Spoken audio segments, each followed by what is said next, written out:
Bonjour à tous, dans cette vidéo, nous allons plonger dans l'histoire fascinante de la Côte d'Ivoire, un pays qui se situe sur la côte ouest du golfe de Guinée.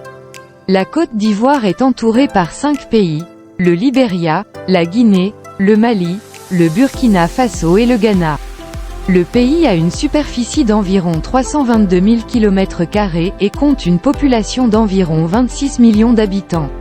La ville la plus peuplée et la capitale économique est Abidjan, tandis que Yamoussoukro est la capitale politique. Nous sommes heureux de vous accueillir en Côte d'Ivoire, ou comme on dit chez nous en langue akan, Akwaba.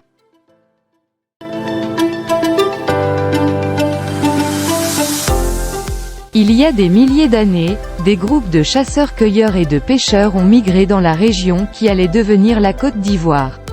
Les peuples autochtones de la région étaient les Pygmées, mais au fil du temps, ils ont été progressivement remplacés par d'autres groupes ethniques. Les populations de langue mandée, comme les Malinké et les Dioula, ainsi que les populations de langue krou, comme les Bété et les Anyi, ont migré dans la région et ont commencé à s'installer. Au cours des siècles suivants, d'autres groupes ethniques, comme les Akans, les Ewe et les Ashanti, ont également migré dans la région. Aujourd'hui, la Côte d'Ivoire compte plus de 60 groupes ethniques différents, chacun avec sa propre culture et sa propre langue, créant ainsi une diversité culturelle en Côte d'Ivoire. Cette diversité culturelle est une richesse inestimable qui offre une multitude de choix et nourrit un large éventail de compétences, de valeurs humaines et de visions du monde. Cette diversité culturelle est le résultat de l'apport de différentes communautés et groupes ethniques qui ont contribué à la formation de cette mosaïque culturelle unique.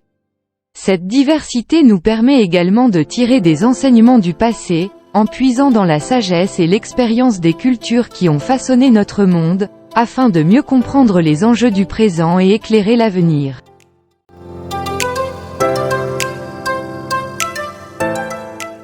Au cours de l'histoire, la région a été le foyer de plusieurs empires et royaumes puissants, tels que l'Empire du Ghana, le royaume Ashanti et le royaume de Kong.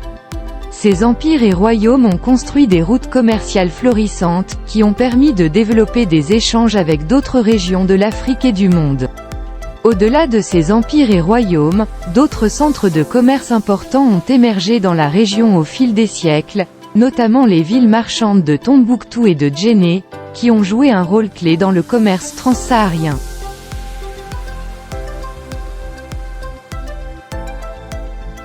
La région de la Côte d'Ivoire a connu de nombreux bouleversements tout au long de son histoire, notamment avec l'arrivée des Européens au XVe siècle.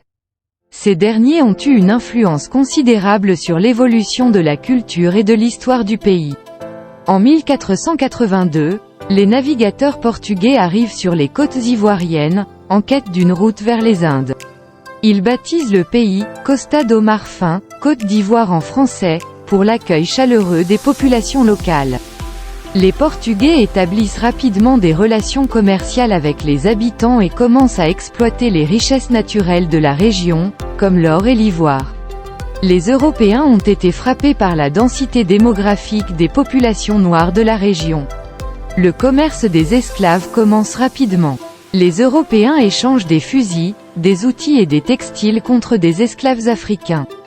Les populations locales sont capturées et vendues aux Européens pour être emmenées en Amérique et aux Caraïbes. Cette traite des Noirs a eu un impact dévastateur sur les populations africaines. Les ports de San Pedro, Sassandra et Fresco ont d'ailleurs conservé les noms de marins ou de vaisseaux portugais, témoignant de cette époque.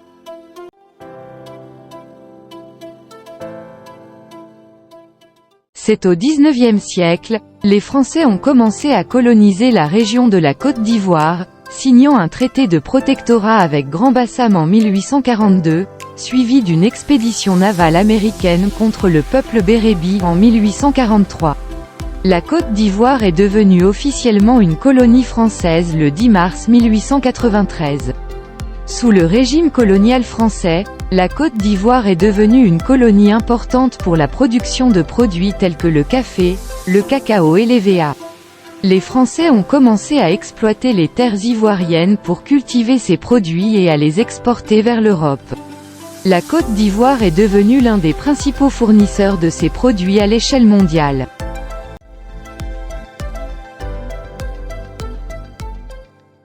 Le 7 août 1960, la Côte d'Ivoire est devenue un État souverain et indépendant. Félix Houphouët-Boigny, un leader politique ivoirien, est devenu le premier président de la République de Côte d'Ivoire.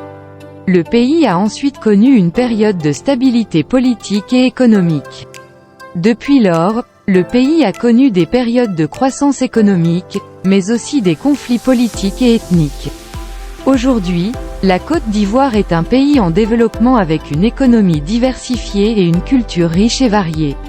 Nous espérons que cette vidéo vous a permis d'en apprendre davantage sur l'histoire de la Côte d'Ivoire. Si cette vidéo vous a plu, n'hésitez pas à la partager, à nous donner un like et à laisser un commentaire ci-dessous. À très bientôt.